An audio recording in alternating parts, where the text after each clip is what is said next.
मित्रांनो, आजची महत्त्वाची बातमी. व्हॉट्सअप ॲपवर प्रचार बहुला आचारसंहिताचा भंग केल्याप्रकरणी 2 कर्मचारी निलंबित. तर मित्रांनो, काय आहे सविस्तर बातमी आणि आचारसंहितेमुळे कोणत्या 2 कर्मचाऱ्याचे नुकसान झालेले आहे ते आजच्या व्हिडिओमध्ये आपण सविस्तर जाणून घेणार आहोत. तत्पूर्वी हा व्हिडिओ शेवटपर्यंत पहा. व्हिडिओ आवडल्यास व्हिडिओला लाईक करायला विसरू नका.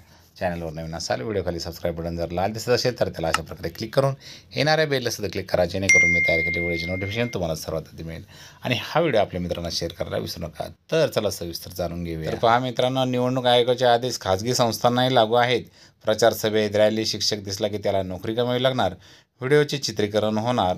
तर मित्रांनो, वेगवेगळ्या राजकीय नेत्यांच्या शाळा, महाविद्यालय आहेत. प्रत्येक निवडणुकीच्या शाळा महाविद्यालयाच्या शिक्षकांचा वापर करून निवडणुकीच्या कामासाठी पूर्ण वेळ केला जातो. परंतु राज्य निवडणूक आयोगाने काढलेल्या नवीन आदेशामध्ये एखादा शिक्षक आचारसंहिता लागू झालेल्या असताना कोणत्याही पक्षाचा प्रचार सभेत, रॅलीत सहभागी झाला तर त्याला नोकरी गमावी लागेल. निवडणूक आयोगाने काढलेला हा आदेश राज्यातील खाजगी संस्थांनासुद्धा लागू असेल. जिल्हाधिकाऱ्यांनी या संदर्भात संपूर्ण कारवाईचे आदेश दिले असून प्रत्येक रॅली व सभेचे चित्रीकरण होणार आहे. त्यानंतर दुसरी एक बातमी आहे ती आपण पाहूया. मित्रांनो, आचारसंहितेचा भंग, शिक्षकावर कारवाई. एकाची वेतनवाढ रोखली तर दुसऱ्याची विभागीय चौकशी. लोकसभा निवडणुकीच्या अनुषंगाने आचारसंहितेच्या भंगाच्या तक्रारी जिल्ह्यात होत आहेत. अशा 2 शिक्षकावर त्यांनी राजकीय पक्षाचा प्रचार केल्याच्या तक्रारी दाखल झाल्या होत्या. या जिल्हा परिषदेने एकाची वेतनवाढ रोखण्याची तर दुसऱ्याची विभागीय चौकशी करण्याची कारवाई केली आहे. नगर तालुक्यातील इसळक येथील प्राथमिक शिक्षक धोंडीबा शेटे यांनी राष्ट्रवादीचे उमेदवार निलेश लंके यांचा फोटो असलेले स्टेटस ठेवले होते, अशी तक्रार मानव विकास परिषदेचे तुकाराम गिरंगे यांनी केली होती. ही तक्रार त्यांनी फोटोसह 4 एप्रिलला आचारसंहिता कक्षाकडे पाठवली होती. तसेच दुसरी तक्रार पाथर्डी तालुक्यातील भगवान फसले या शिक्षकाविरुद्ध झाली होती. त्यात शिक्षक फसले यांनी एका व्हॉट्सअप ग्रुपवर मोदी सरकारचा प्रचार होईल अशी पोस्ट टाकली होती. याबाबत 4 एप्रिलला आचारसंहिता कक्षाकडे तक्रार दाखल झाली होती.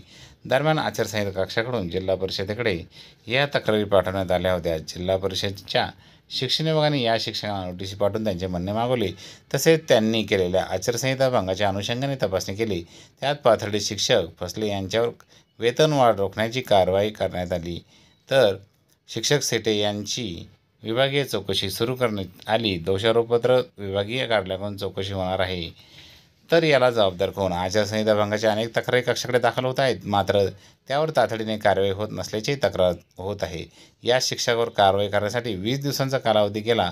एकीकडे आचारसंहिता भंगाच्या तक्रारी 100 मिनिटात निकाली काढण्याचा दावा जिल्हा प्रशासन करते, तर दुसरीकडे असे 20-20 दिवस जात असतील तर संबंधित विभाग कारवाई चालढकल करीत असेल तर याला जबाबदार कोण, असाही प्रश्न उपस्थित होत आहे. तर मित्रांनो, अशा प्रकारची ही बातमी आपण पाहिली. पुन्हा भेटू एक नवीन माहितीसह. तोपर्यंत जय हिंद, जय महाराष्ट्र, वंदे मातरम.